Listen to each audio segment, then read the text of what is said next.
오늘은 박준영과 나의 약혼식이었다. 서울에서 가장 유명한 글로리 호텔에서 열린 약혼식에는 많은 친척과 친구들이 찾아왔다.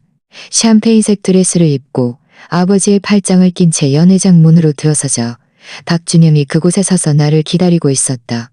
그는 말끔한 검은색 정장을 입고 환한 미소를 지으며 났다. 양가 부모님의 주선으로 맺어진 인연이었다. 유진 씨, 오늘 정말 아름다워요. 나는 가볍게 웃었을 뿐 알았다. 유진 씨, 오늘 정말 아름다워요. 박준영의 집안은 건축 자재 사업을 하여 꽤 여유가 있었고 우리 집은 작은 가게를 운영하고 있었다. 어머니는 이 결혼이 집안 배경이 잘 어울린다고 생각하셨고 나 또한 박준영이 성실하고 믿음직해 보여 동의했었다. 약혼식이 절반쯤 진행되어 사회자가 단상에서 축복의 말을 전하고 있을 때였다. 박준영의 휴대폰이 갑자기 울렸다. 그는 발신자 표시를 확인하더니 순식간에 얼굴색이 변했다. 내게 잠깐 전화 좀 받고 올게요. 라는 말을 남기고는 황급히 밖으로 뛰쳐나갔다. 나는 마음이 좀 답답했지만 별다른 생각 없이 옆에 계신 친척들과 계속 이야기를 나누었다. 하지만 10분이 넘도록 박준영은 돌아오지 않았다. 내 마음이 불안해지기 시작했다. 자리에서 일어나 그를 찾아 나서려 연회장 문으로 다가갔을 때 복도에서 박준영이 다급하게 전화하는 소리가 들렸다. 형수님이 쓰러지셨다고요? 무슨 일이에요? 박준영의 목소리는 무척 다급했다. 알았어요. 지금 바로 갈게요. 먼저 병원으로 모시고 가세요. 나는 그에게 다가가 팔을 잡았다. 박준영은 뒤를 돌아 나를 보더니 얼굴에 잠깐 당황한 기색이 스쳤지만 이내 침착함을 되찾았다. 유진 씨, 강수미 형수님이 갑자기 쓰러지셨어요. 임신 중이시잖아요. 제가 가봐야 해요. 강수미는 박준영의 형수님으로 결혼한 지 2년 되었고 3개월 전 임신 사실을 알게 되었다.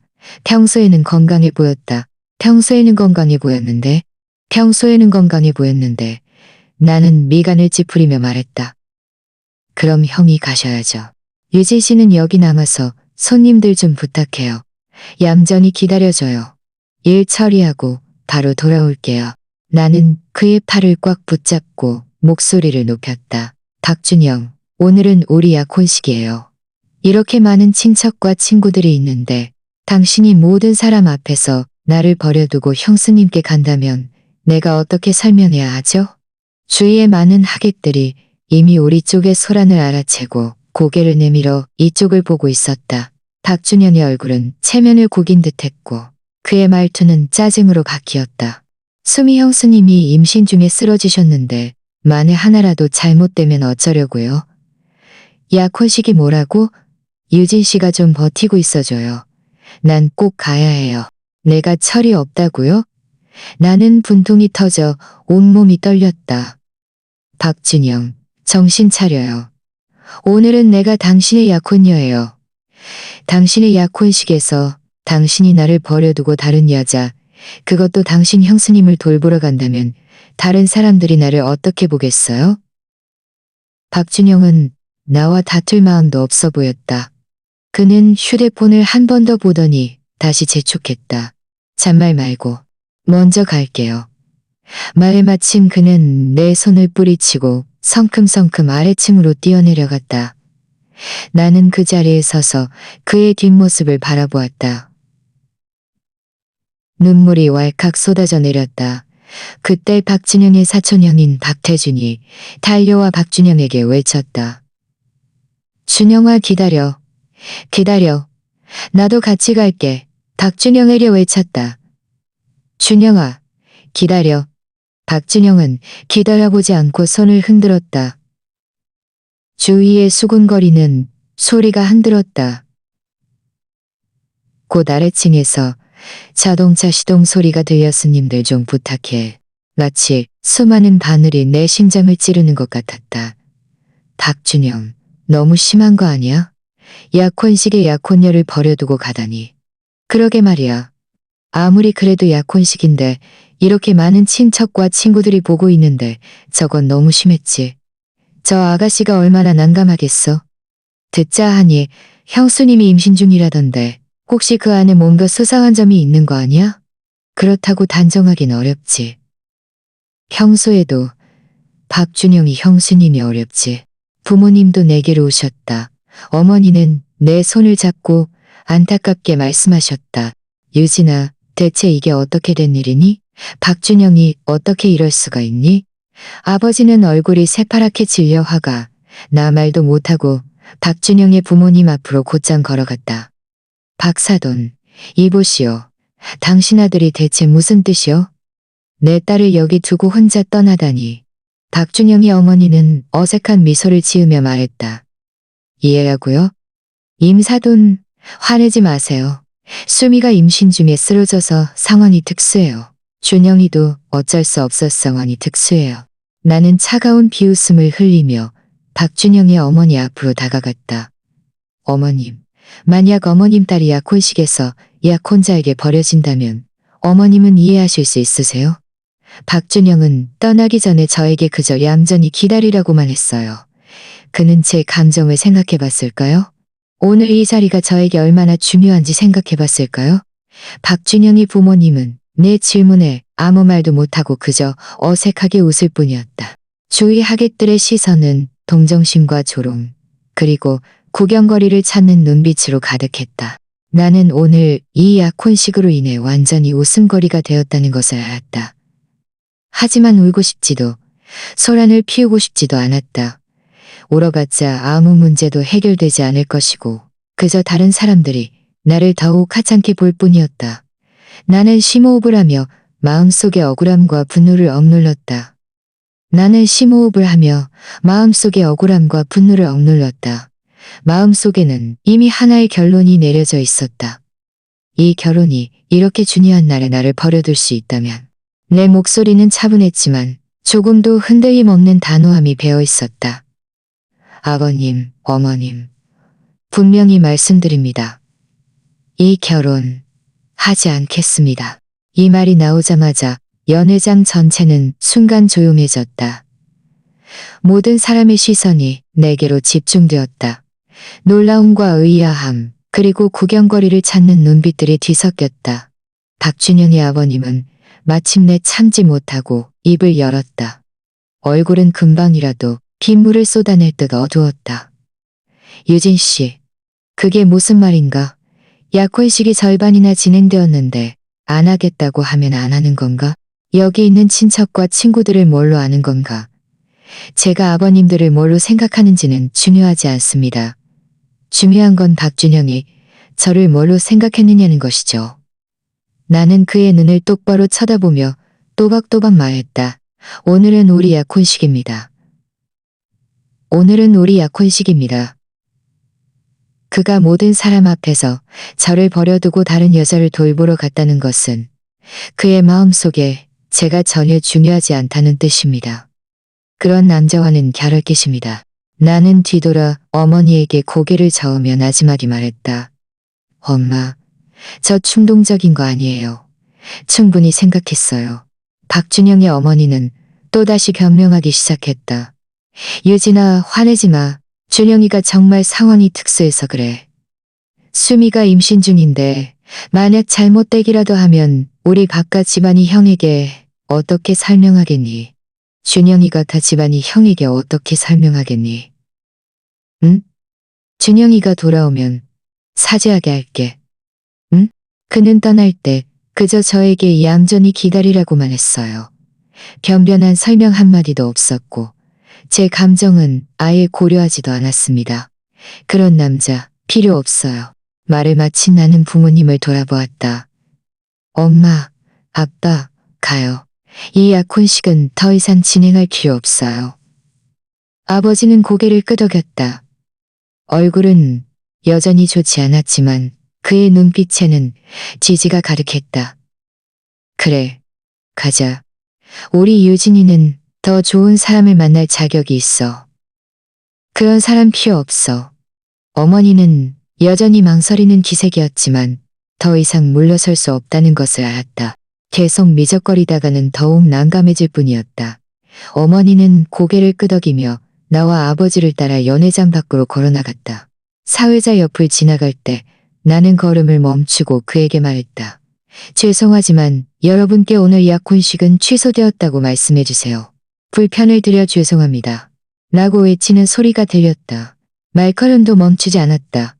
우리가 연회장 문을 막 나섰을 때, 박준영의 사촌형 막 나섰을 때, 박준영의 사촌형 안 나섰을 때, 박준영의 사촌형 나섰을 때, 더 이상 바깥 집안 사람들과 엮이고 싶지 않았다.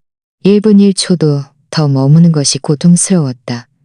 글로리 호텔에 나서자 저녁 바람이 불어왔고 그제야 내 마음속 억울함과 분노가 조금은 가라앉는 것을 느꼈다. 아버지는 한숨을 쉬며 말했다. 유진아, 마음고생이 쉬며 말했다. 이런 사람인 줄 알이 믿을 만했는데 이런 사람인 줄 알며 엿스럽게 말했다. 이런 사람이었을 줄 주지 못해서 이렇게 큰 상처를 받게 했구나. 나는 고개를 저었다. 제가 사람 보는 눈이 없다. 유진아, 너무 많이 생각하지 마. 집에 가서 네가 좋아하는 음식 해줄게. 나는 웃으며 말했다. 엄마, 저 집에 안 갈 거예요. 저 참석해야 할 비즈니스 모임이 있어요. 이런 상황에 무슨 비즈니스 모임이야. 어머니가 걱정스럽게 말씀하셨다. 네가 방금 그렇게 큰 상처를 받았으니 집에 가서 푹 쉬어야지. 상처를 받았으니 더 가야 해요. 나는 단호한 목소리로 말했다.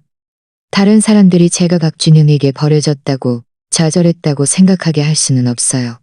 그가 없어도 제가 없어도 제가 없어도 그리고 이 비즈니스 모임은 저에게 아주 중요해요. 업계 거물들을 많이 만날 수 있어서 앞으로 제 일에 도움이 될 거예요. 사실 나는 부모님께 이 비즈니스 모임이 루시그룹에서 주최하는 것이라는 말은 하지 않았다. 석 달 전 나는 한 업계 교류회에서 루시그룹의 한 고위 임원에게 작은 도움을 준 적이 있었다. 그가 특별히 내게 작은 도움을 준 적이 있었다. 그가 특별히 내게 초대장을 주며 이번 모임에 많은 업계 거물들이 참석하니 가서 인맥을 쌓아보라고 했었다. 하지만 이제 내 생각이 바뀌었다. 내 힘으로 멋지게 성공할 것이다. 아버지는 내 태도가 확고한 것을 보고 내가 설득되지 않을 것이라는 것을 알았다. 고개를 끄덕이며 말했다. 그래, 가고 싶으면 가거라. 하지만 조심하고 무슨 일 있으면 언제든지 전화해라. 알았지? 나도 먼저 집에 갈게. 알았지? 나는 고개를 끄덕이고 나서 부모님께 말했다. 엄마, 아빠, 먼저 집에 가세요. 어머니가 또 무슨 말을 하려 했다. 어머니가 또 무슨 말을 하려 했죠. 어머니의 차가 출발하는 것을 본 후 나는 택시를 잡았다. 차에 타기 전 나는 몸에 입고 있던 샴페인색 드레스를 내려다보았다. 이것은 박준영이 나와 함께 고른 것이었다. 내 마음속에 역겨움이 치밀어 올랐고 나는 드레스를 벗어 안에 입고 있던 흰색 올렸다. 다행히 오늘 두벌을 입고 있던 흰색 올렸다. 다행히 오늘 두벌을 입고 있었다. 드레스가 불편할 거라 입고 있었다. 드레스가 불편할까봐 나는 그 드레스를 길가의 쓰레기통에 했다. 나는 그 드레스를 길가의 쓰레기통에 했던 것이었다. 임페리얼 호텔은 서울에서 가장 고급스러운 호텔 중 하나였다. 루시 그룹의 비즈니스 모임은 그곳에서 열렸다. 택시 안에 앉아 창밖의 야경을 바라보며 나는 속으로 굳게 맹세했다. 박준영, 당신이 나를 버리기로 선택했으니 영원히 후회하게 될 거야. 나 이미지는 앞으로 다시는 당신 같은 남자 때문에 괴로워하지 않을 거야. 나 이미지는 앞으로 다시는 당신 같은 남자 때문에 괴로워하지 않을 거야. 나는 발신자를 보고 바로 그때 내 휴대폰이 울렸다. 택시는 곧 임페리얼 호텔 입구에 도착했다. 나는 요금을 지불하고 차 문을 열고 내렸다. 눈앞에 펼쳐진 휘황찬란한 호텔을 보며 심호흡을 하고 허리를 꽂고 싶었다. 한 걸음 한 걸음 안으로 들어섰다. 나는 이 순간부터 새로운 인생을 시작할 것이라는 것을 알았다. 임페리얼 호텔의 연회장은 글로리 호텔보다 훨씬 웅장하고 화려했다. 크리스탈 샹들리에 불빛은 눈이 부실 지경이었고 오가는 하객들은 모두 세련된 드레스를 입고 손에 와인잔을 든 채 나지막이 대화하고 있었다. 방금 전 혼란스럽고 난감했던 약혼식과는 전혀 다른 세상이었다. 나는 몸에 입은 흰색 원피스를 정리했다. 비록 단순했지만 깔끔하고 단정했다. 안내 데스크에 가서 이름을 말하자 직원이 친절하게 내게 배지 하나를 건네며 말했다. 이미진 씨, 이쪽으로 오세요. 안으로 들어가셔서 편하게 식사하세요. 나는 고개를 끄덕이고 배지를 받아옷에 달고 천천히 연회장 안으로 들어갔다. 안에 있는 사람들은 대부분 아는 사람이 없었다. 나는 구석진 자리를 찾아 앉아주사. 나는 작은 회사 직원에 불과했고 평소에는 이런 수준의 비즈니스 모임에 참석할 기회가 거의 없었기 때문이다. 하지만 박준영의 매정함과 약혼식에서 나를 버려두었던 비정함을 생각하니 다시 용기가 솟아났다. 질 수 없었다. 설령 척이라도 침착하고 당당한 척이라도 해야 했다. 내가 주스를 홀짝이고 있을 때 연회장 안이 갑자기 조용해졌다. 고개를 들자 사람들이 에워싸고 한 무리가 들어오는 것이 보였다.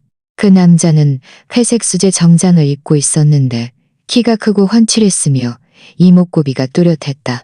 그의 눈빛은 날카로웠고 말하지 않아도 평범하지 않은 신부님을 알 수 있는 강력한 기운을 풍겼다. 주위 하객들은 모두 자발적으로 귀를 터주며 웃는 얼굴로 인사를 건넸다. 이 대표님, 안녕하세요. 예 대표님, 안녕하세요. 이 대표님, 안녕하세요. 내 가슴이 쿵 내려앉았다. 설마 그가 루시 그룹의 이서준 대표인가? 내 가슴이 쿵 내려앉았다.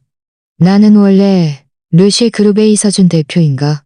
예전에 내가 도왔던 고위 임원이 루시 그룹의 대표는 젊고 유능하며 수완이 뛰어나 회사를 빈틈없이 온이 뛰어나 그런데 이 대표라고 불리는 남자의 시선이 곧장 나에게로 향했고 그는 나에게로 곧장 걸어왔다. 주위 하객들도 이 장면을 눈치채고 모두 호기심 어린 눈으로 나를 바라보았다. 내가 입은 원피스는 단숨에서 주위 환경과 어울리지 않는 듯했기 때문에 이 대표가 갑자기 나에게 다가오니 사람들이 우리의 관계를 궁금해하는 것은 당연했다. 혹시 내가 도왔던 극도로 긴장했다. 나는 자리에서 일어나 예의 바르게 인사를 하려는데 그가 입을 여는 소리가 들렸다. 그의 목소리는 낮고 부드러웠으며 사람을 안심시키는 힘이 있었다. 시끄러운 사람들 사이를 뚫고 내 귀에 또렷하게 들려왔다. 여보, 왜 이제야 왔어요? 한참을 기다렸잖아요. 여보라는 두 글자는 마른 하늘의 날벼락처럼 내 귓가에 터져나갔다. 나는 그 자리에 멍하니 서서 눈을 크게 뜨고 눈앞의 남자를 바라보았다. 한동안 아무 반응도 할 수 없었다. 주위 하객들은 더욱 술렁거렸다. 수군거리는 소리가 한꺼번에 터져나왔다. 이 대표님이 방금 뭐라고 부른 거야? 여보? 세상에, 이 대표님이 결혼했어. 우리는 왜 아무 소식도 못 들었지? 저 아가씨는 누구야? 평범해 보이는데 어떻게 이 대표님의 아내가 된 거지? 정신을 차리자 얼굴이 순식간에 붉어졌다. 나는 재빨리 작은 목소리로 말했다. 이 대표님, 저를 착각하신 것 같아요. 저는 이 대표님의 아내가 아닙니다. 그의 손바닥은 크고 따뜻했으며 거부할 수 없는 힘이 있었다. 나는 그를 밀어내려 했지만 그는 내 손을 살짝 누르며 고개를 숙여 내 귀에 대고 우리 둘만 들을 수 있는 목소리로 말했다. 움직이지 마요. 누가 보고 있어요. 잠깐만 협조해줘요. 잠깐만 협조해줘요. 손해볼 일은 없을 거예요. 나는 그의 시선을 따라 고개를 돌렸다. 연회장 입구에 박준영이 서서 새파랗게 질린 얼굴로 우리를 노려보고 있었다. 분명 황급히 달려온 것이었다. 그제야 나는 박준영이 나를 돕기 위해 온 것이 아님을 깨달았다. 그는 분명 나를 찾지 못하고 어떤 경로로 내가 이곳에 왔다는 것을 알게 되어 나를 설득하거나 아니면 계속 나를 통제하려 달려온 것이었다. 이서준 대표는 나의 곤란한 상황을 눈치채고 박준영을 눈치채고 박준영을 보았기 때문에 일부러 이렇게 행동한 것이 분명했다. 여기까지 생각하니 나는 더 이상 저항하지 않고 이서준 대표의 힘에 몸을 거 이서준 대표의 힘에 몸을 따. 이서준 대표는 나의 협조를 느끼고는 입꼬리를 살짝 올리며 알아차리기 힘든 미소를 지었다. 그리고는 박준영을 돌아보았다. 그의 눈빛은 순식간에 차가워졌고 목소리에는 냉기가 섞여 있었다. 이분 혹시 무슨 할 얘기라도 있으신가요? 박준영은 그의 압도적인 기세에 눌려 무의식적으로 한 걸음 뒤로 물러섰다. 하지만 이내 정신을 차리고 나를 가리키며 이서준 대표에게 소리쳤다. 약혼녀요? 이서준 대표는 눈썹을 치켜올리며 나를 내려다보았다. 그의 눈빛은 물이 흐를 듯 부드러웠다. 여보, 그 사람 말이 사실이에요? 나는 고개를 저으며 일부러 목소리를 높여 주위 사람들이 모두 들을 수 있도록 말했다. 아니요. 저는 이미 그 사람과의 약혼을 취소했어요. 오늘은 우리 약혼식이었는데 그 사람은 모든 하객 앞에서 저를 버려두고 임신한 형수님을 보냈다. 그 사람은 모든 하객 앞에서 저를 버려두고 임신한 형수님을 돌보러 갔어요. 게다가 저에게 얌전히 기다리라고 했죠. 그런 남자, 저는 감히 옆에 둘소. 저 남자 너무 쓰레기 아니야? 약혼식에 약혼녀를 버려두고 형수님을 돌보러 가다니. 분명히 뭔가 문제가 있을 거야. 어쩐지 이 대표님이 저 아가씨를 보호하더라니. 그런 사연이 있었네. 저 남자 아직도 뻔뻔하게 쫓아와서 소란을 피우다니. 박준영의 얼굴은 수치심과 분노로 불그락불락해졌다. 그의 눈빛은 믿을 수 없다는 듯 가득했다. 임유진, 당신 감히 이 약혼을 취소하고 여기서 다른 남자와 격이서 나에게 미안하냐고요? 나는 차가운 비웃음을 흘렸다. 박준영, 당신 자신에게 물어봐요. 당신이 나에게 미안하지는 않느냐고. 오늘은 우리 약혼식이었어요. 당신은 나를 그곳에 버려두고 당수미를 돌보러 갔죠. 내 감정은 고려해봤어요? 당신이 지금 나를 질책할 자격이 있어요? 박준영은 내 질문에 아무 말도 못하고 그 질문에 아무 말도 못하고 그저 목에 핏대를 세우며 말했다. 나는 상황이 극소했어. 수미, 형수님이 임신 중이었고 만약 잘못되기라도 하면 어쩌려고. 나는 말을 계속하려는데 이서준 대표가 내 어깨를 살짝 눌렀다. 그는 한 걸음 앞으로 다가와 내 앞에 서서 차가운 눈빛으로 박준영을 바라보았다. 그의 목소리에는 조금도 의심할 수 없는 위험이 배어 있었다. 내 여자는 네가 함부로 할 수 있는 사람이 아니야. 이미 당신과 약혼을 취소했으니 멀리 떨어져 있어. 계속 귀찮게 굴면 가만두지 않을 거야. 그는 자신이 이 남자와 상대할 수 없다는 것을 알았다. 하지만 그는 여전히 단념하지 못하고 죽일 듯이 나를 노려봤다. 마치 나를 잡아먹을 기세였다. 나는 조금도 두려워하지 않고 그를 마주 보았다. 속이 후련했다. 박준영, 당신은 내가 얌전히 기다릴 거라고 생각했지. 이제 내 옆에 더 강한 사람이 있는 걸 보니 당황했지. 이게 바로 당신이 나를 버린 대가야. 박준영은 그 자리에 서서 새파랗게 지려는 지가야. 그 수군거림은 칼날처럼 그의 심장을 찔렀다. 한참 후에야 그는 정신을 차리고 원망으로 가득 찬 눈빛으로 나를 향해 소리쳤다. 임유진, 당신 두고 봐. 돈 많고 힘 있는 남자 찾았다고 날 함부로 할 수 있을 것 같아? 난 당신을 절대 가만두지 않을 거야. 이서준 대표는 미간을 찌푸리며 눈빛이 차가워졌다. 뒤에 있는 경호원에게 말했다. 저 사람 끌어내. 앞으로 임페리얼 호텔에는 발도 못 들이게 해. 경호원 2명이 즉시 다가와 박준영을 양쪽에서 붙잡았다. 박준영은 몸부림치며 소리쳤다. 이봐, 놓아줘. 나 혼자 갈 거야. 임유진, 이 뻔뻔한 것. 나는 차마 입에 감을 수 없는 그의 욕설을 들으며 마음속에 조금의 동요도 없었다. 이런 남자들은 욕설로 자신의 무능함을 감추려 할 뿐이다. 정말 비참하고 우스웠다. 경호원들이 박준영을 끌어내자 연회장 안의 수군거림은 정차 잦아들었다. 이서준 대표는 그제야 내 허리를 감싸합니다. 이서준 대표는 그의 눈빛은 훨씬 부드러워졌다. 그의 눈빛은 훨씬 부드러워졌다. 주위 하객들은 모두 호기심 어린 눈으로 우리를 바라보며 우리가 대체 무슨 관계인지 궁금해했다. 이서준 대표는 전혀 개의치 않고 주위 하객들을 향해 미소 지으며 말했다. 죄송합니다. 여러분께 실례가 많았습니다. 이분은 제 아내 이미진입니다. 저희는 3년 전에 이미 혼인신고를 마쳤습니다. 다만 그동안 좀 조용히 지내느라 외부에 알리지 않았을 뿐입니다. 그의 말이 나오자마자 연회장은 다시 한번 술렁거렸다. 방금 전 나를 수군거렸던 하객들은 이제 모두 충격받은 표정을 지었다. 정말 이 대표님 아내였어? 어쩐지 그렇게 보호하더라니. 3년 전에 결혼했다고? 이 대표님도 너무 조용했네. 이 대표님도 너무 조용했네. 이 대표님과 정말 잘 어울려. 나는 그 자리에 멍하니 서서 이서준 대표를 놀란 눈으로 바라보았다. 이 대표님 방금 뭐라고요? 저희가 3년 전에 결혼했다고요? 저희가 3년 전에 결혼했다고요? 저는 왜 전혀 기억이 없죠. 이서준 대표는 미소 지으며 주머니에서 작은 서류 봉투를 꺼내 내게 건넸다. 이걸 봐요.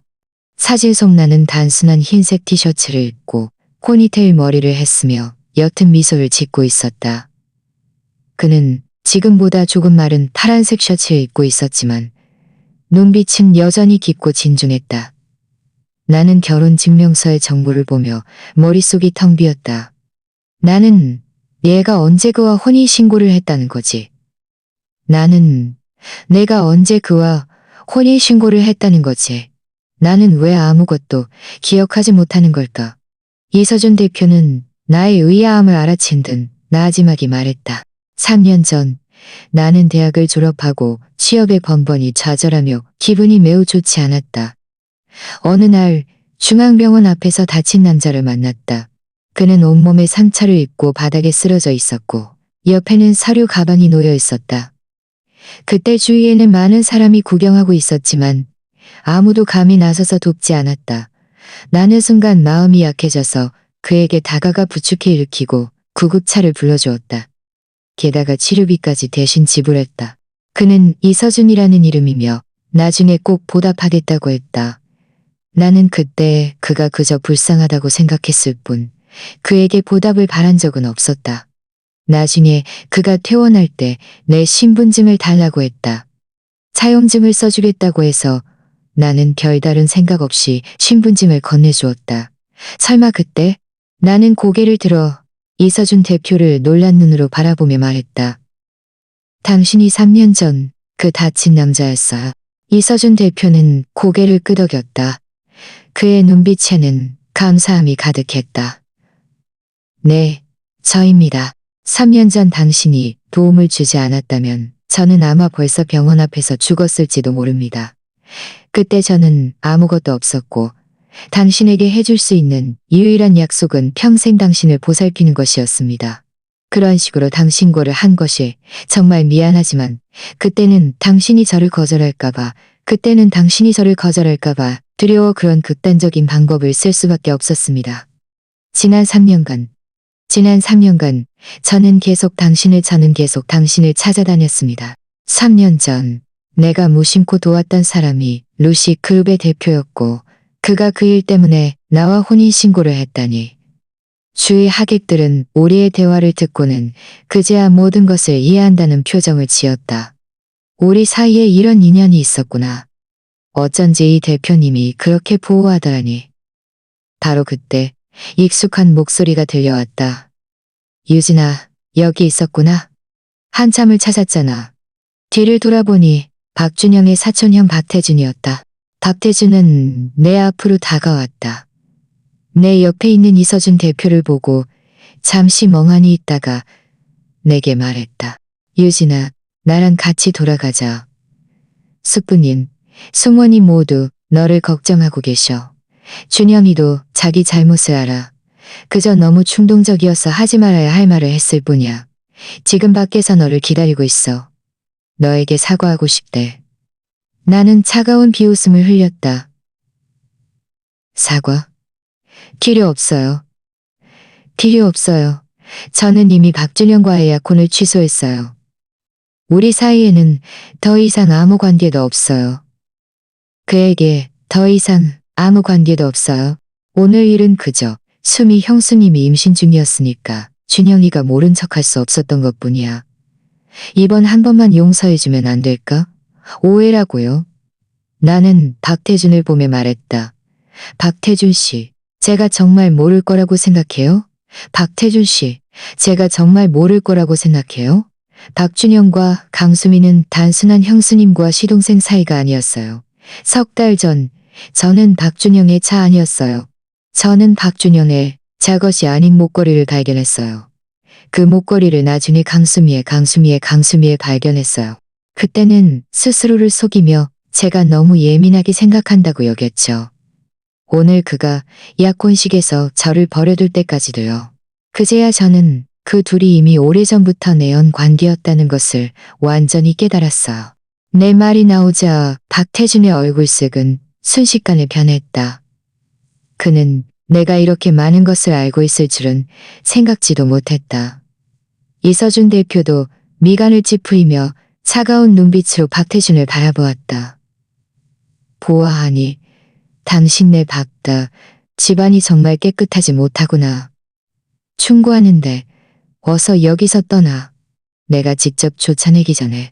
박태준은 이서준 대표의 강력한 기세와 주위 하객들의 격려하는 눈빛을 보고 자신이 더 이상 얽혀봤자 소용없다는 것을 알았다. 그는 그저 나를 살벌하게 노려보고는 뒤돌아 떠났다. 박태준이 떠난 후 이서준 대표는 나를 보며 나지막이 말했다.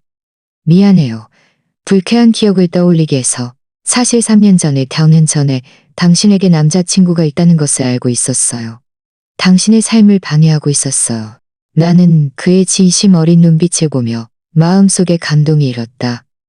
그가 3년 동안이나 나를 조용히 지켜보고 있었다니.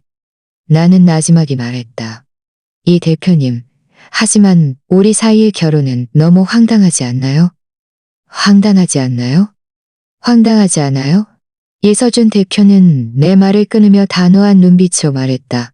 유진 씨, 3년 전에 저는 당신을 운명이라 생각했어요. 지난 3년 동안 저는 당신을 보호할 능력을 갖추기 위해 지금 이런 말을 하는 것이 갑작스러울 수 있겠지만 당신이 저에게 기회를 주어서 제가 평생 당신을 보살필 수 있게 해주었으면 좋겠어요. 만약 당신이 이 결혼을 원하지 않는다면 이혼할 수도 있어요. 하지만 저에게 당신을 사랑할 기회를 주기를 바라요. 나는 이서준 대표의 진심 어린 눈빛을 보며 마음속으로 망설였다. 3년 전에 그는 초라하고 비참했다. 3년 후에 그는 높은 자리에 올랐지만 나를 향한 그의 마음은 변함이 없었다.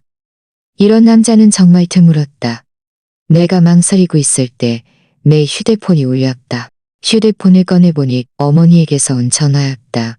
내 가슴이 철렁했다. 혹시 바깥 집안 사람들이 또 부모님께 찾아가 소란을 피운 것은 아닐까? 나는 급히 전화를 받아 다급한 목소리로 물었다. 엄마 왜요? 무슨 일 생겼어요? 왜요? 무슨 일 생겼어요?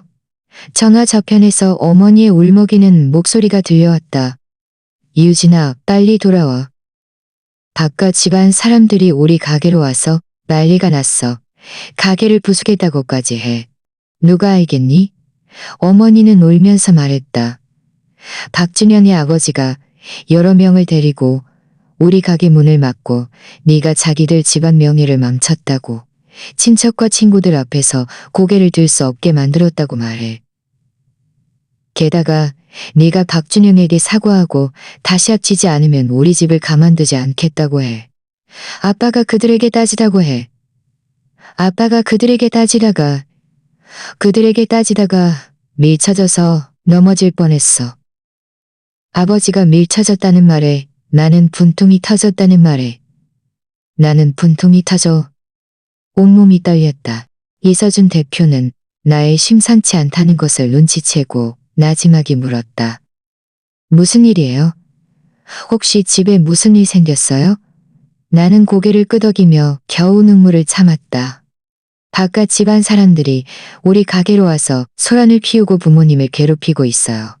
이서준 대표의 눈빛은 순식간에 차가워졌고 그의 목소리에는 조금도 의심할 수 없는 위험이 배어 있었다. 걱정 마요. 제가 당신과 함께 갈게요. 말을 마친 그는 옆에 있는 비서에게 몇 마디 지시를 내리고는 내 손을 잡고 주위 하객들에게 말했다. 죄송합니다. 집에 급한 일이 생겨서 아내와 제가 먼저 자리를 뜨겠습니다. 하객들은 모두 고개를 끄덕이며 이해한다는 뜻을 표했고 우리에게 조심하라고 당부하는 것도 잊지 않았다. 나와 이서준 대표는 내 손등을 서둘러 위로했다. 나와 이서준 대표는 내 손등을 살쪽했다. 나와 이페리얼 호텔을 나와 그의 전용차에 올라탔다. 차는 내 집 방향으로 쏜살같이 질주했다. 걱정 마요. 제가 있으니 당신 부모님을 해치지 못하게 할 겁니다. 이미 비서에게 변호사와 경찰에 연락하라고 했으니 지금쯤 도착하고 있을 거예요. 그의 말을 듣자 마음이 조금은 안심이 되었다. 그가 있으니 나는 덜 두려운 것 같았다. 약 30분 후 차는 우리 집 아파트 단지 입구에 멈췄다.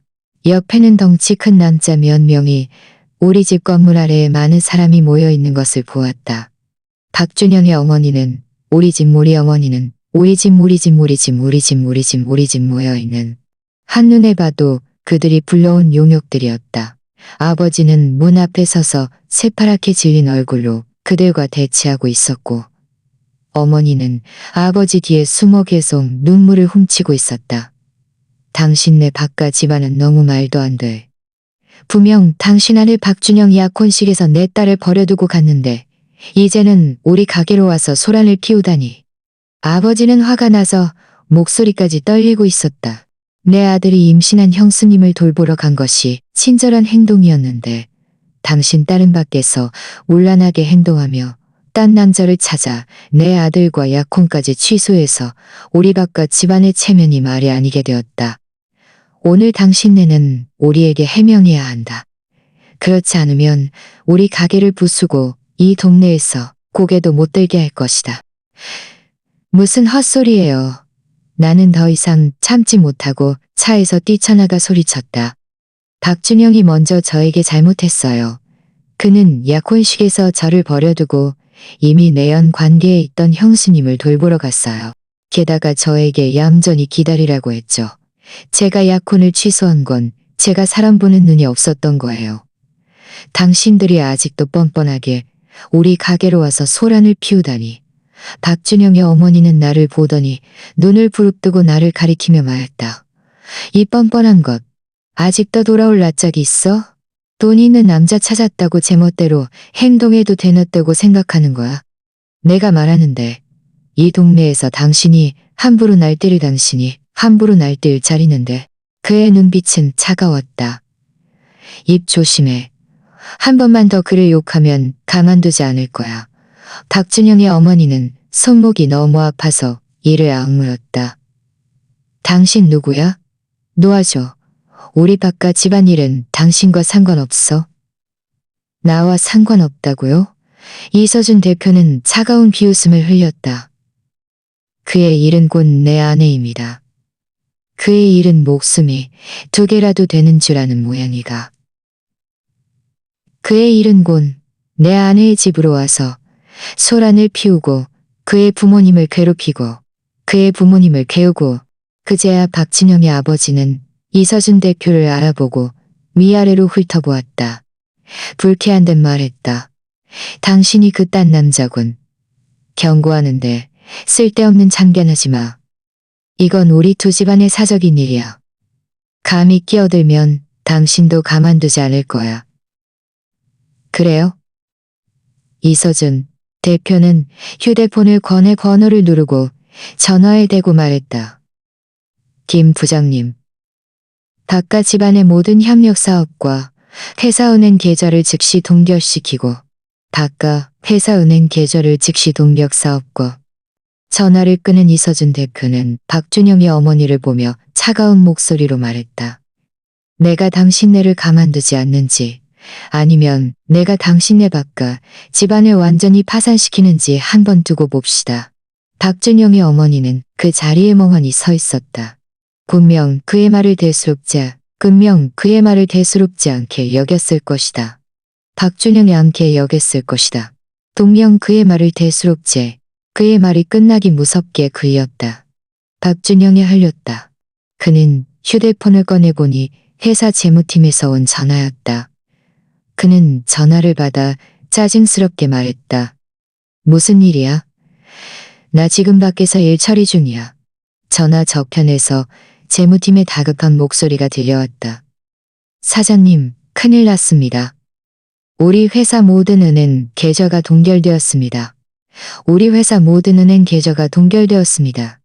어떻게 이런 협력할 기업들도 휴대폰을 손에서 떨어뜨릴 뻔했다. 게다가 우리에게 계약 위반 책임을 묻겠다고 합니다. 잘못된 거 아닙니다. 은행 쪽에서는 루시그룹에서 통지를 내렸다고 합니다. 루시그룹과 협력하는 모든 은행과 기업은 우리와 협력할 수 없다고 합니다.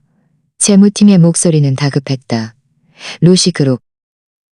박준영의 어머니의 얼굴은 완전히 변했다. 그들은 마침내 눈앞에 이 남자가 자신들이 상대할 수 없는 그들의 박가 집안은 정말 완전히 파산할 것이다. 루시, 그룹이 도시에서 얼마나 강력한 힘을 가지고 있는지,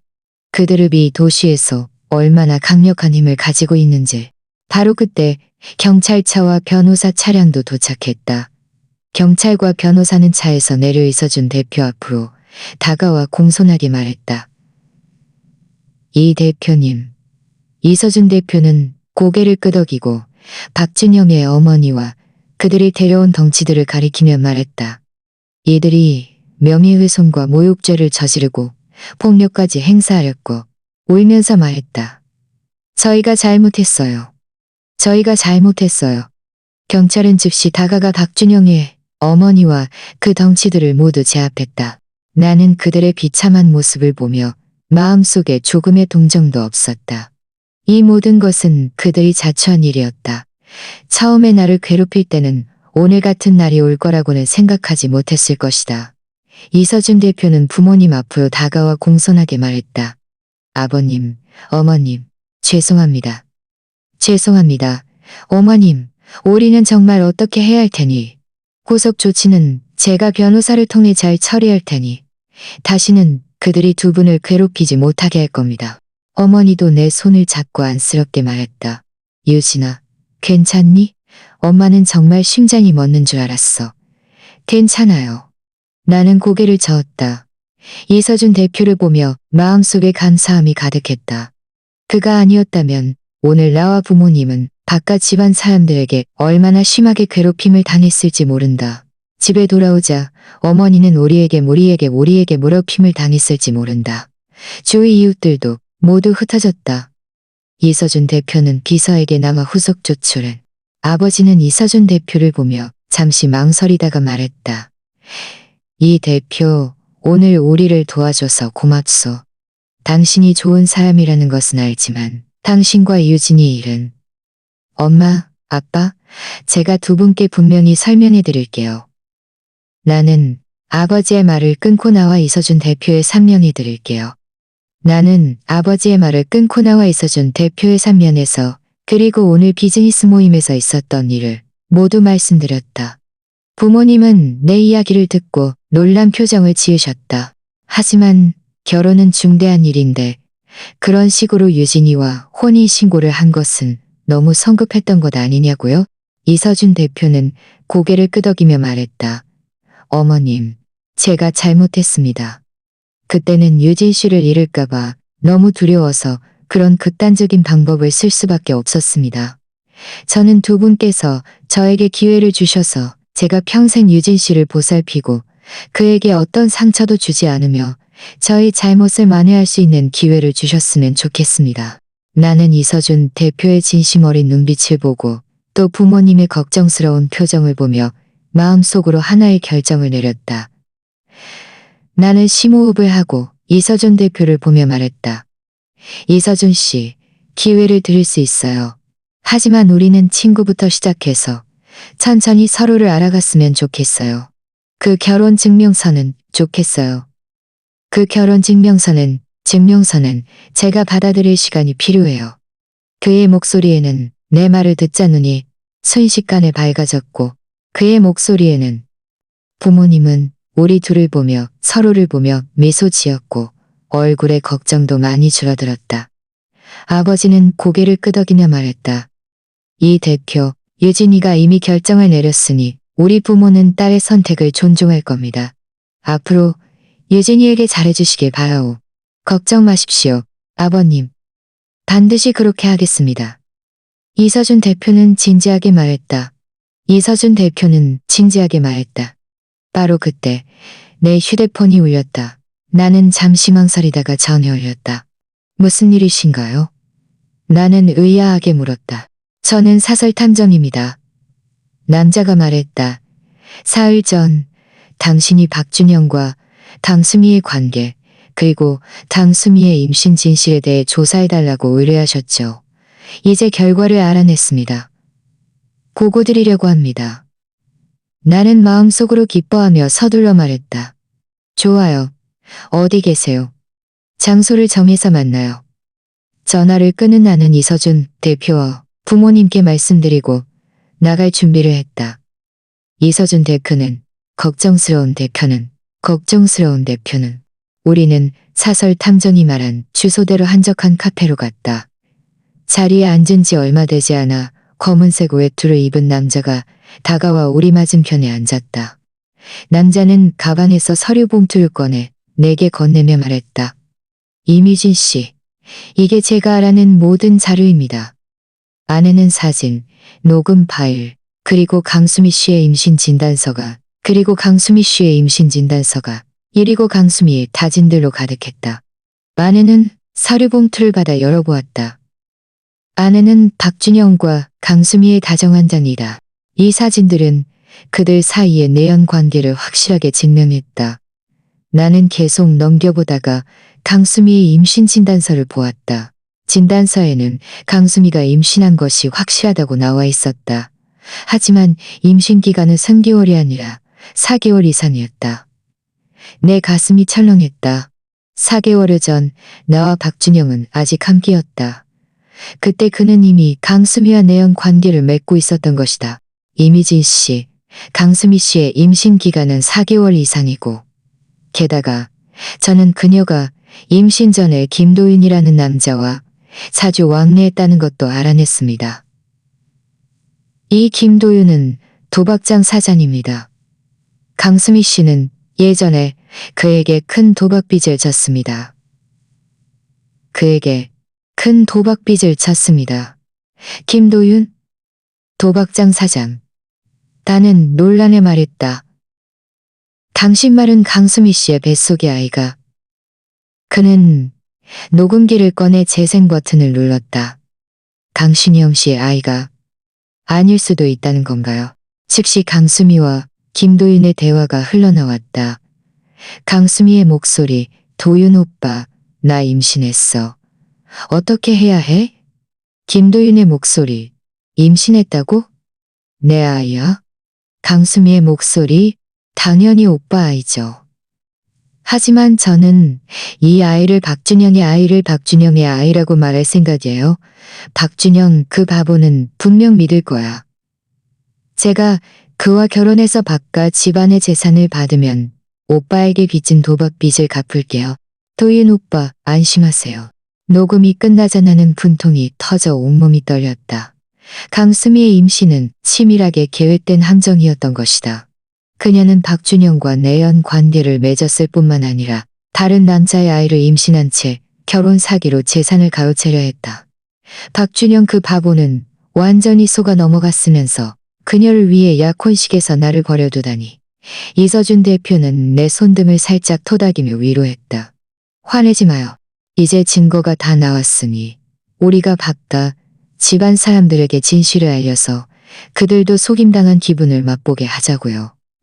나는 고개를 끄덕였다. 마음속에는 이미 하나의 계획이 세워져 있었다. 나는 박준영과 강수미 그리고 박과 집안 사람들에게 이 진실을 알릴 것이다. 그들이 자신들의 행동에 대해 이 진실을 알릴 것이다. 그들이 자신들의 행동에 대해 응당한 대가를 치르게 할 것이다. 우리는 돈을 지불하고 증거를 들고 카페를 나섰다. 카페를 나섰다. 유진아, 우리 부모님은? 당신이 그들을 어떻게 한 거야? 나는 차가운 비웃음을 흘리며 서류 봉투 안에 사진들을 그의 앞에 던졌다. 박준영, 당신 부모님은 신경 쓰지 말고 이 사진들을 봐요. 당신이 애지중지하던 형수님이 대체 어떤 사람인지. 그는 의아하게 사진들을 보여? 그는 의아하게 사진들을 주워들었다. 사진 속 내용을 보고 그의 얼굴은 순식간에 새파랗게 질렸다. 그는 고개를 저으며 말했다. 말도 안 돼. 나는 녹음기를 꺼내 재생 버튼을 눌렀다. 이걸 직접 들어봐요. 이게 위조인지 아닌지. 강수미와 김도윤의 대화가 박준영의 귀에 또렷하게 들려왔다. 박준영의 몸이 흔들리며 넘어질 뻔했다. 그는 믿을 수 없다는 듯 말했다. 아니야. 아니야. 수미 형수님이 어떻게 나에게 이럴 수가? 뱃속의 아이가 내 아니란 말이야? 뱃속의 아이가 내 아이가 아니란 말이야? 아니란 말이야? 나는 강수미의 임신 진단서를 꺼내. 당연히 임신 진단서를 꺼내죠. 설령 그렇다 해도 이 아이는 당신 아이가 아니에요. 도박장 사장 김도윤의 아이죠. 박준영은 임신 진단서를 들고 그 위에 적힌 내용을 꼼꼼히 읽어보았다. 그의 얼굴은 점점 더 새파랗게 질렸다. 그는 마침내 이 진실을 믿었고 그의 눈빛은 절망과 분노로 가득했다. 그는 자신이 강수미의 재산을 가로채기 위한 도구에 불국 자신이 강수미에게 이렇게 비참하게 속았을 줄은 꿈에도 생각지 못했다. 그녀를 위해 나를 버렸고 이서준 대표에게 미움을 삼각지 못했다. 그는 털썩 주저앉아 두 손으로 머리를 감싸쥐고 고통스럽게 소리쳤다. 왜, 강수미, 왜 나에게 이래야 했어? 나는 그의 고통스러운 모습을 보며 마음속에 조금의 동정도 없었다. 이 모든 것은 그가 자초한 일이었다. 그가 나를 배신하지 않았더라면 내가 어찌 오늘 이 지경에 이르렀겠는가. 이서준 대표는 내 손을 살짝 잡아당기며 말했다. 여기서 시간 낭비하지 마요. 우리가 증거를 바꿔 집안 사람들에게 넘겨서 그들이 직접 처리하게 합시다. 나는 고개를 끄덕이고 이서준 대표와 함께 뒤돌아 떠났다. 뒤에서는 박준영의 고통스러운 절규가 들려왔지만 나는 뒤돌아보지 않았다. 나는 이것이 강수미와 박준영의 악몽의 시작에 불과하다는 것을 알았다. 앞으로 그들을 기다리는 더 흥미진진한 일들이 있을 것이다. 나와 이서준 대표가 몇 걸음 채 가지 않았을 때, 뒤에서 박준영의 그가 몇 걸음 채 가지 않았을 때, 뒤에서 박준영의 급박한 발소리가 들려왔다. 그가 쫓아와 내 팔을 꽉 붙잡았다. 그의 눈빛은 고통과 후회로 가득했다. 그의 눈빛은 차가웠다. 박준영, 더 이상 유진 씨를 귀찮게 하지 마. 강심이 그에게 준 상처는 이미 충분해. 박준영은 이서준 대표를 무시하고 그저 죽을 듯이 나를 응시했다. 눈물이 뺨을 타고 흘러내렸다. 유진아, 내가 약혼식에서 당신을 버려두고 당신을 배신하고 당신을 배신하고 당신을 배신하고 강수미 그 여자에게 당신이 그 여자에게 내 평생을 바쳐 내 잘못이라는 것을 알아. 이제야 깨달았어. 당신이 나에게 가장 좋은 사람이었어. 그가 눈물을 뚝뚝 흘리는 모습을 보며 내 마음속에는 조금의 동요도 없었다. 처음에 나를 버렸을 때 어찌 오늘을 생각지 못했단 말인가. 이제 와서 후회해도 늦었다. 나는 차갑게 말했다. 박준영, 헛수고하지 마요. 우리 사이는 이미 끝났어요. 당신이 나에게 준 상처는 내가 잘못했어요. 강심이의 가문이설에 넘어가서 당신이 나에게 준 상처는 내가 잘못했어요. 아니야. 박준영은 고개를 저으며 흥분해서 말했다. 아니야. 다시 한번 날 믿어줘. 난 분명 변할 거야. 나는 차가운 비웃음을 흘렸다. 박준영, 당신이 변할 수 있다고 생각해요? 당신은 본질적으로 간사하고 책임감 없는 남자예요. 처음에 나와 함께 있을 때부터 강수미에게 다른 마음을 품고 있었잖아. 강수미에게 다른 마음을 품고 있었잖아. 이제 강수미에게 다른 마음을 품고 있었잖아. 되게 강수미에게 다른 마음을 떠올리는 거야. 내가 아직도 당신을 믿을 거라고 생각해요? 유진아, 내가 지금 무슨 말을 해도 당신은 믿지 않겠지만 난 정말 당신을 사랑해. 예전에는 내가 소중히 여길 줄 몰랐어. 이제야 깨달았어. 당신이야말로 내 삶에서 가장 중요한 사람이야. 다시 한번 기회를 줄 수 없을까? 사랑한다고? 사랑한다고? 나는 그를 보며 눈빛에 비웃음이 가득했다. 박준영, 당신은 사랑이 뭔지도 몰라요. 당신이 사랑이 뭔지도 몰라요. 당신이 사랑한 건 언제나 당신 자신뿐이었어. 이제 강수미의 본 모습이 드러나니 다시 내 곁으로 돌아오고 싶어 하는 거야. 내가 지금의 곤경에서 벗어날 수 있게 도와줄 거라고 생각하니까. 당신은 단 한 번도 나를 위해 생각해 본 적이 없어. 오직 당신 자신만 생각했지. 아니야. 난 그렇지 않아. 박준영이 소리치며 변명하려 했다. 당신이 그런지 않을 귀찮게 하지 마요. 그렇지 아닌지는, 가만두지 아닌지는, 당신이 그런지 아닌지는 당신 마음속에서 가장 잘 알 거야. 나는 그의 말을 끊었다. 박준영, 마지막으로 한 번영, 마지막으로 한 잔여.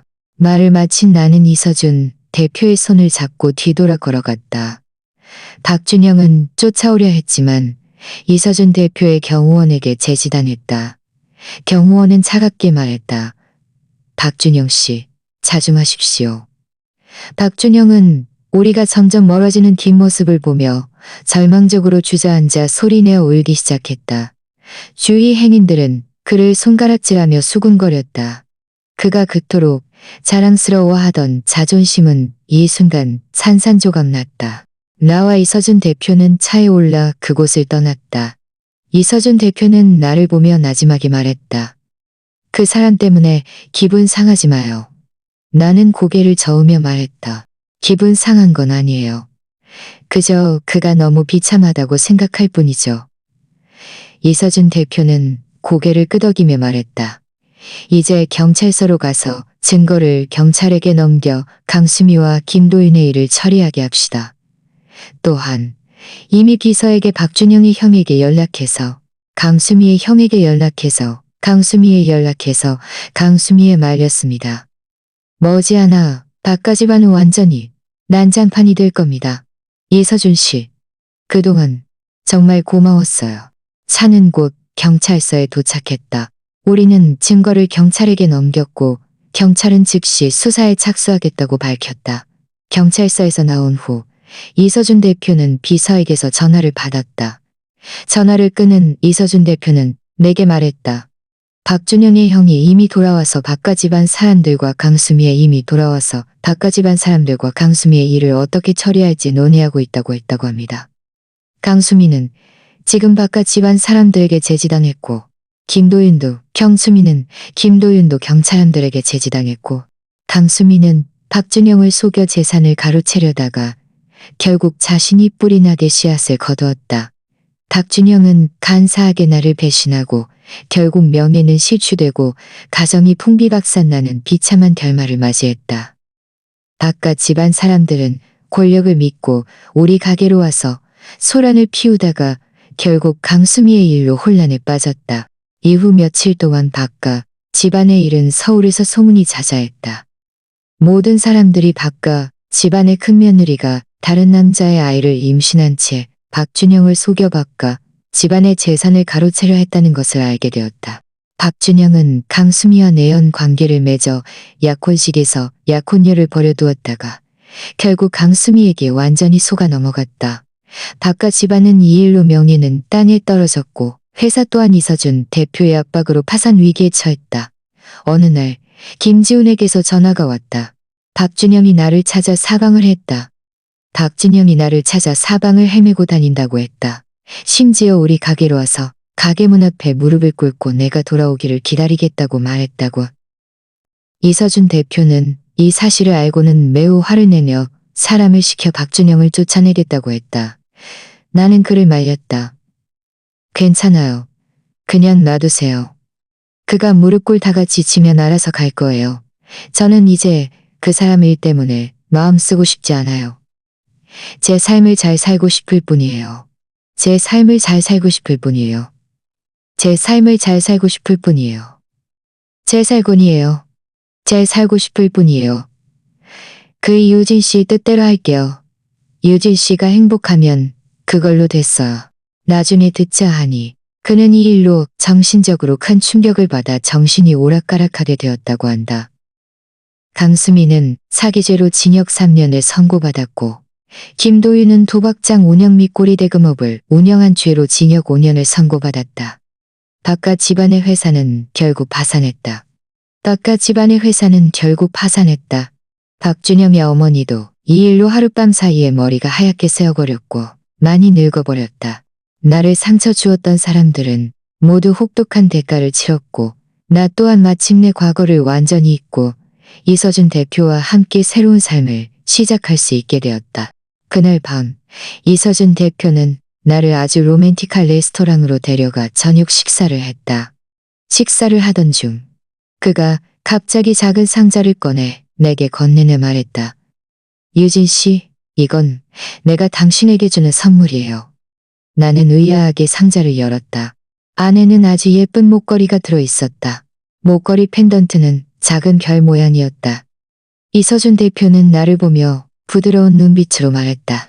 유진 씨, 지난 석 달 동안 당신 옆에 함께 있을 수 있어서 정말 행복했어요. 예전에 그런 식으로 당신과 한 것이 정말 잘못된 일이라는 것을 알아요. 하지만 저는 진심으로 당신을 좋아해요. 이 목걸이는 제 마음을 표현하는 거예요. 이 목걸이는 제 마음을 표현하는 거예요. 당신이 저를 진정으로 받아들여서 제가 당신이 저를 진정으로 받아들여서 제가 당신이 저를 진정으로 받아들여서 제가 당신 삶의 버팀목이 되어 주었으면 그 동이 일었다. 나는 그의 진심 어린 눈빛을 보며 마음속에 감동이 일었다. 이서준 씨, 당신을 받아들일게요. 이서준 대표는 내 말을 듣자 눈이 순식간에 밝아졌고 감격스러운 듯 내 손을 잡으며 말했다. 유진 씨, 고마워요. 제가 분명 잘해줄게요. 나는 미소 지었다. 마음속은 행복으로 가득했다. 나는 이 순간부터 마침내 과거의 그림자에서 벗어나 나만의 행복을 찾았다는 것을 알았다. 이서준 대표를 받아들인 그날 밤, 레스토랑의 불빛은 그의 눈빛 속 부드러운 미소를 비추고 있었다.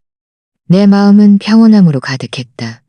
과거를 놓아주니 행복이 이렇게 갑작스럽게 찾아올 줄이야. 그 후로 이서준 대표는 내가 그를 받아들였다고 해서 나에게 잘해주는 것을 소홀히 하지 않았다. 오히려 더욱 세심하게 배려했다.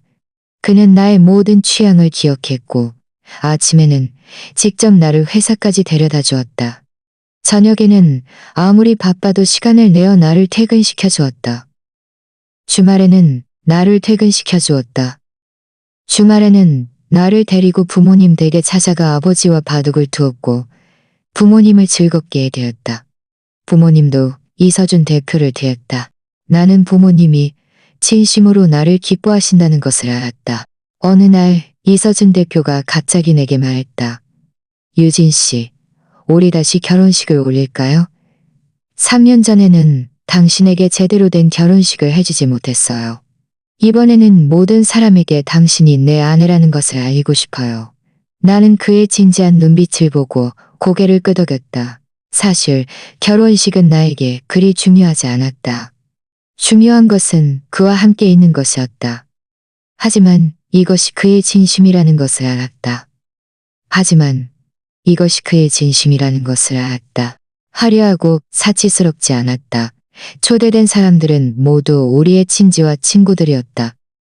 결혼식 당일 나는 순백의 웨딩드레스를 입고 아버지의 팔짱을 낀 채 한 걸음 한 걸음 레드카펫 끝에 서 있는 이서준 대표에게로 걸어갔다. 그는 말끔한 정장을 입고 부드러운 눈빛으로 나를 바라보며 입고 부드러운 눈빛으로 나를 바라보며 입가에 미소를 띠고 있었다. 마치 한 줄기 빛이 내 온 세상을 밝히는 것 같았다. 내 눈시울이 뜨거워졌고 나는 웃으며 말했다. 저도요. 단상 아래의 부모님은 눈가가 붉어져 계속 눈물을 훔치셨다. 나는 부모님이 나를 기뻐하신다는 것을 알았다.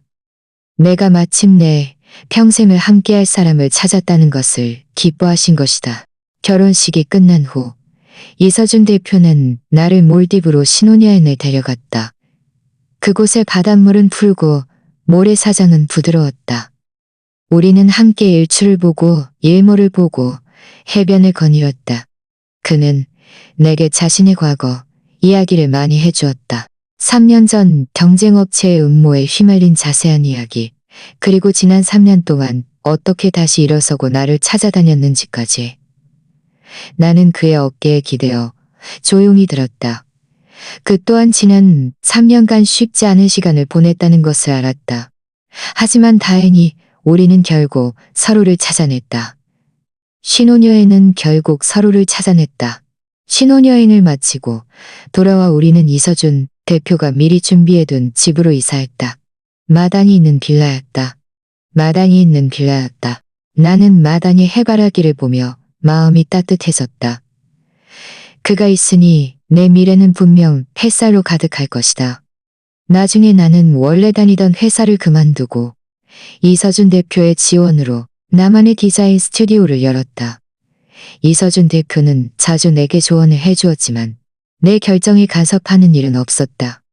그의 격려 덕분에 내 결정에 간섭하는 일은 없었다. 그의 격려 덕분에 내 스튜디오는 점점 더 잘 되었다. 머지않아 업계에서 어느 정도 명성을 얻게 되었다. 너무 무리하지 마요. 건강이 가장 중요해요. 건강이 가장 중요해요. 알았어요. 아, 맞다. 오늘 김지은을 만났어요. 그가 말하기를 바깥 집안이 지금 아주 어렵게 지낸대요. 박준영의 어머니는 시골로 내려가 폐지 줍는 일을 하며 살고, 박준영은 일을 하며 살고, 박준영은 내려가 폐지 줍는 일을 하며, 박준영은 여전히 정신이 오락가락해서 형이 정신병원을 보냈대요. 이서준 대표는 내 머리를 쓰다듬으며 말했다. 그 모든 것은 그들이 자초한 일이에요. 처음에 박준영이 저를 배신하지 않고 강수미가 그를 속이지 않았더라면 그들도 오늘 이 지경에 이르지는 않았을 텐데. 그러니 사람은 성실하게 살아야 하고 탐욕스럽게 굴면 안 된다는 말이 맞아요. 이서준 대표는 내 손을 잡고 말했다. 우리 돌아갈까요? 밖이 좀 쌀쌀하네요. 밖이 좀 쌀쌀하네요. 나는 네 하고 대답하며 그를 따라 스튜디오를 나와 차에 올라탔다. 이서준 대표는 음악을 틀었고 부드러운 멜로디가 차였고 한때 나는 박준영의 배신 때문에 좌절할 줄 알았다. 다시는 사랑을 믿지 않을 줄 알았다. 하지만 다행히 이서준 대표를 만났다. 그는 한 줄기 빛처럼 나의 어둡던 삶을 밝혀주었고 나에게 다시 사랑을 믿게 하고 나만의 행복을 찾게 해주었다. 나는 과거의 상처들이 이미 지나간 과거가 되었다는 것을 여행하며 함께 세상 모든 것을 여행하며 함께 지금에 만들어갈 것이다. 앞으로의 나날은 이서준 대표와 함께 지금의 행복을 소중히 여기며 잘 살아갈 것이다. 차는 천천히 우리 집을 향해 나아갔다. 마당의 해바라기는 달빛 아래 유난히 부드러워 보였다. 나는 옆에 있는 그를 보며 행복한 미소를 지었다. 남은 평생이 길지만 당신이 함께하니 다행이다.